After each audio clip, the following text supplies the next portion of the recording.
Hello everyone.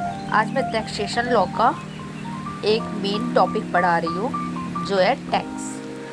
Tax का nature, उसकी विशेषता, टैक्स और शुल्क में अंतर, ये है आज का टॉपिक। तो चलो हम अपने वीडियो को स्टार्ट करते हैं। तो सबसे पहले हम देखेंगे कि टैक्स होता क्या है। टैक्स सार्वजनिक आय का एक स्रोत होता है। इसे हम एक राष्ट्र अंशदान भी कह सकते हैं, जिसमें देश के सभी लोग जो है उसको देना जो है अनिवार्य होता है। टैक्स पे करना अनिवार्य होता है। किसी राष्ट्र के द्वारा उस राष्ट्र के व्यक्ति या संस्थानों के द्वारा जो धन सरकार के द्वारा जो लिया जाता है व्यक्तियों से, उसे ही टैक्स कहते हैं। अगर हम इजी लैंग्वेज में बोले तो ये एक राष्ट्र अंशदान है। सार्वजनिक आय का प्रमुख स्रोत है सरकार का।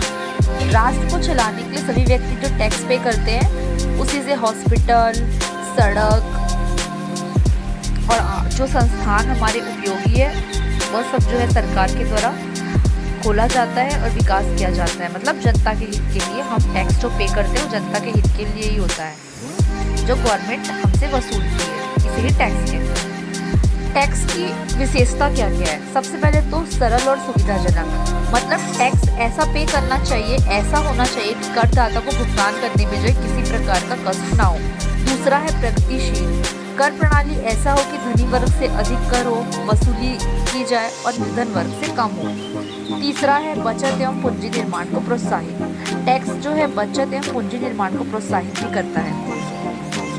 चौथा है विविधता का गुण, मतलब अनेक प्रकार के जो टैक्स से अलग अलग वसूल किया जाता है। पांचवा है आर्थिक विकास को गति, मतलब टैक्स पे करेंगे हम तभी तो अर्थव्यवस्था का विकास होगा ना, बिना करके उसका विकास तो संभव है नहीं। छठवा है कर का निर्धारण, मतलब निश्चितता का गुण। निश्चितता का गुण है कर का निर्धारण, तो निश्चित होना चाहिए कर जो है वो सरकार के द्वारा जो है कर हमारा जो कर विभाग है, आयकर विभाग है, उसके द्वारा निश्चित किया जाता है। सातवां है लोचपूर्ण, मतलब अच्छी कर प्रणाली लोचनीपूर्ण होती है। कभी कभी जो है टैक्स में जो है चेंजेस लाया जाता है, जब बजट आता है तो टैक्स में चेंजेस आते रहते हैं। और आठवां जो है उत्पादक, मतलब कर प्रणाली जो है उत्पादनपूर्ण होनी चाहिए। जो नौवां है प्रत्यक्ष अप्रत्यक्ष दोनों करों का जो है समावेश होता है। अप्रत्यक्ष कर भी होता है और प्रत्यक्ष कर भी होता है।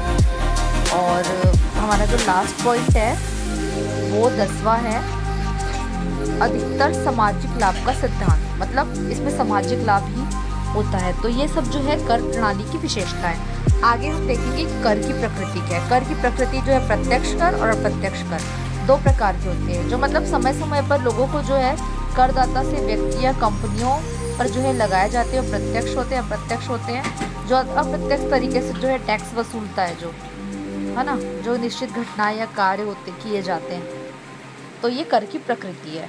अब जो नेक्स्ट है हम देखेंगे कि कर एवं शुल्क में क्या डिफरेंसेस है, क्या अंतर है। सबसे पहला अंतर जो है अनिवार्यता। कर जो है अनिवार्य भुगतान होता है, मतलब कर जब अदा करना जो है अनिवार्य होता है, ये गवर्नमेंट के द्वारा है, मतलब गवर्नमेंट के द्वारा लागू किया गया है सभी लोगों पर। और ऐच्छिक शुल्क क्या है? ऐच्छिक होता है। शुल्क ऐच्छिक इसलिए होता है कि हमारी इच्छा है, अगर हम शुल्क अदा करेंगे तभी हमें सरकार सुविधा प्रदान करेगी या सेवा देगी या वस्तु मिल जाएगी। तो सरकार द्वारा निर्धारित होता है वह कर होता है, और व्यक्ति द्वारा जो है स्वयं की इच्छा पर निर्भर करता है वो शुल्क होता है। दूसरा है प्रत्यक्ष लाभ। करदाताओं को जो है कर से बदले में कुछ लाभ नहीं मिलता है। प्रत्यक्ष लाभ तो नहीं मिल पाता, लेकिन अप्रत्यक्ष लाभ जरूर मिल जाता है। जैसे हॉस्पिटल है, स्कूल है, कॉलेजेस है, सरकार जो है मंदिर बनाती है, ये सब अप्रत्यक्ष रूप से जनता के हित के लिए तो है ना, तो ये अप्रत्यक्ष लाभ होता है। और अगर हम शुल्क की बात करें तो प्रत्यक्ष लाभ, शुल्क में जो है शुल्क के बदले में प्रत्यक्ष लाभ होता है, क्योंकि उससे सुविधा प्रदान की जाती है, सेवा प्रदान की जाती है। प्रत्यक्ष लाभ इसमें नहीं मिल पाता है। तीसरा जो पॉइंट है ऑब्जेक्ट, या इसको उद्देश्य बोलेंगे, तो कर की वसूली जो है जनसाधारण के हितों के लिए की जाती है। नई नई योजनाएं लाई जाती है गवर्नमेंट के द्वारा, तो वो जो कर की जो राशि सरकार वसूलती है ना, वो सब जनता में ही वह व्यय कर देती है। और शुल्क जो है सेवा के बदले में सरकार के द्वारा जो है प्राप्त करता है, सरकार जो सेवा दे रही है। तो इसमें जो है सेवा की प्राप्ति एक ही लागत होती है, और जबकि हम कर देखें तो वो सरकार जो है कर के रूप में आय लेती है। तो कर एवं शुल्क में अंतर के लिए हम 3 पॉइंट देखें। अनिवार्यता, दूसरा है प्रत्यक्ष अप्रत्यक्ष लाभ, तीसरा इसके उद्देश्य। और हम देखें कि कर क्या होता है, कर की प्रकृति क्या है, कर की विशेषता क्या है। तो ये था आज का टॉपिक टैक्स।